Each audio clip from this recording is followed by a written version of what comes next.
History tells us where we came from. History tells us how we got to where we are today. And history can tell us where we can go in the future. So we got to understand our history. And if we're developing something for our future generations based on Anishinaabe understanding, perspective, worldview, but we just take a few minutes to understand what we had before. We live in a way that, many times it's a word for good, but it's about feeling. It's about a sense of feeling good. So we had a system, we were given a system that we lived in a way that makes us good, that makes us feel good about ourselves and feel good about life. This was what was given to us to keep us. And so as when a bourgeois blew into the female bones of the various original clans, which would have been the fish, the loon, fish, which would have, the major clan would have been the turtle, loon, crane, bear, marten, the hoofed, which for our area of the Great Lakes, it was the Welsh Grecian, the deer. That was the major clan of the hoofed clans, and the bird, which was the eagle. The bald eagle was the major clan of the bird clan. And so that we wouldn't forget that relationship and how the spirits of all these clans give us guidance and give us direction. We all that are born into one of these clans, originally matriarchal, at some point in time, and talking to elders, probably at the time when Europeans started coming over here and immigrating over here, that it switched. And now we get our clan from our fathers, so it's changed to patriarchal. And there's probably various reasons for that, because of a lot of the policies that were being forced on us then. The women felt to hand things over to the men. Of course, the women for thousands of years conducted all the ceremonies, really were the heart and the motivation of society. Now it gave it to the men, so men kind of had to learn kind of quick. And a lot of things they didn't quite learn as quick as they should have. And so this is our system. There was a governance, which of course were the loon and the crane were the hereditary leaders. Their leadership was based on just being hereditary and passed down within a family. But of course, leadership was held accountable. Leadership was just spokespeople. You spoke the will of the people. So the people at the bottom really created the decisions, and then were given to the leaders, and the leaders then in the council spoke the wishes of the people. Education, social welfare, economic, basically 5 activities that are taking place within our society, and all these have to be in sync. If any one of these is out of sync, it'll cause dysfunction within our communities, within our nation. And so they had to work together. Eventually the police force became the people who went out and found all the medicines and the herbs, so they became our healers and our doctors. The Marten were like a warriors society. They protected the people. They were willing to put their lives on the line for the people. But there were also those they were warriors, but also they helped the people. They spoke on behalf of the people, and they helped the people. So they were like the social workers. They made sure nobody went without.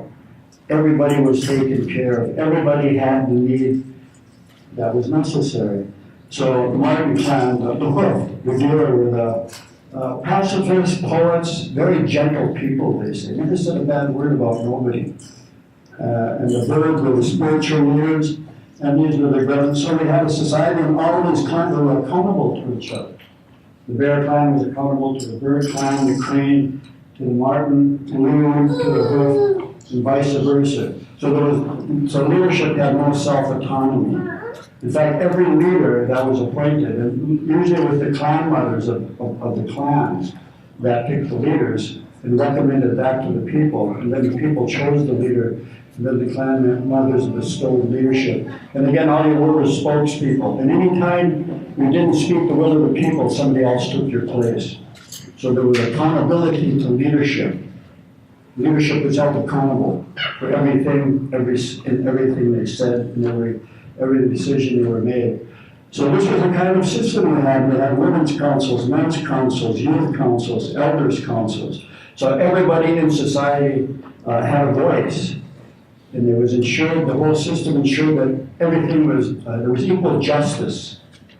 There was also, everybody had a voice, all the way down to the people in the community had a voice. There was a law, there was, of course, foremost the natural law of our relationship to all of creation and Mother Earth. We had that relationship. That was the overall law. And then, of course, there were other customs that had to be created throughout development. So this was the kind of society we had. Leadership held accountable, really the people making the decisions, and then the leaders just doing the will of the people. What does that sound like? What does that sound like? People making the decisions, leadership held accountable, checks and balances within the various no-name system. What does that sound like? There's a word in English. It's what the United States Constitution is supposed to be all about. What this country is all about. What do they say this is what? A democratic country. Separation of powers. Separation of powers. We had this for thousands of years. We didn't need democracy brought to us over here on Curry Island. We had been living this. I got here different, at 4000 BC we were living this type of life. 1492 we were still living this type of life.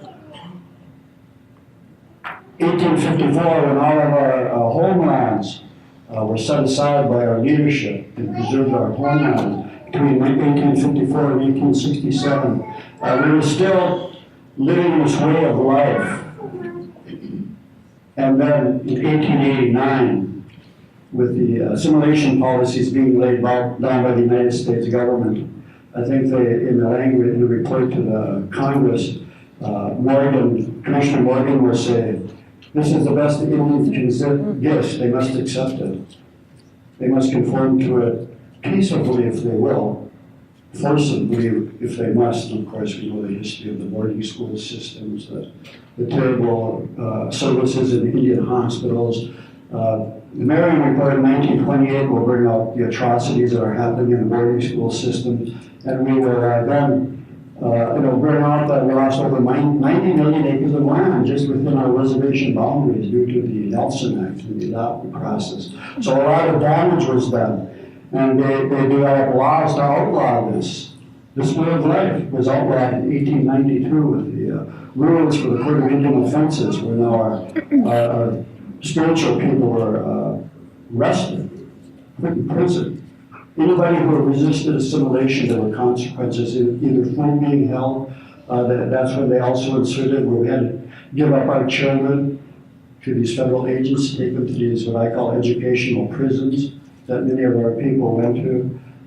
So they outlawed this way of life.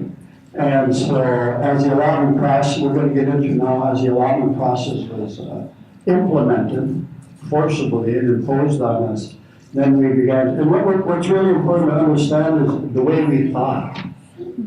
The way we thought of each other as a human family, as human beings, in relationship to all of creation. It's a worldview. It's a different relationship to Mother Earth. That we have a spiritual relationship to Mother Earth. So this was a mindset, and then we must understand that history that started tearing this apart, turning our people around, screwing up their thinking about who they are individually, but also the collective that they're connected to. That they're not just individuals.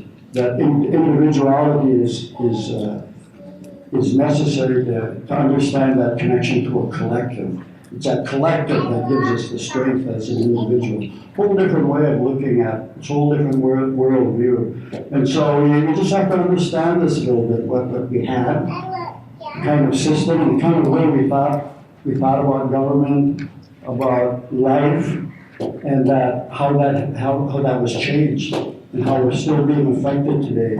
So we're going to talk about then after the allotment process that really decimated and busted up our communities, our way of life, what was put in place, what do we got now that we're still dealing with, and that how do we then from another way of looking at it, going back to the way we thought of ourselves and how we thought about our people, our nation, and going back and trying to get back to that way as hard as it is sometimes, and not think in a new way, think in an old way, thinking the way that our ancestors, we wouldn't be here if it wasn't for the strength of our ancestors to keep trying to live and keep this way of life for us today.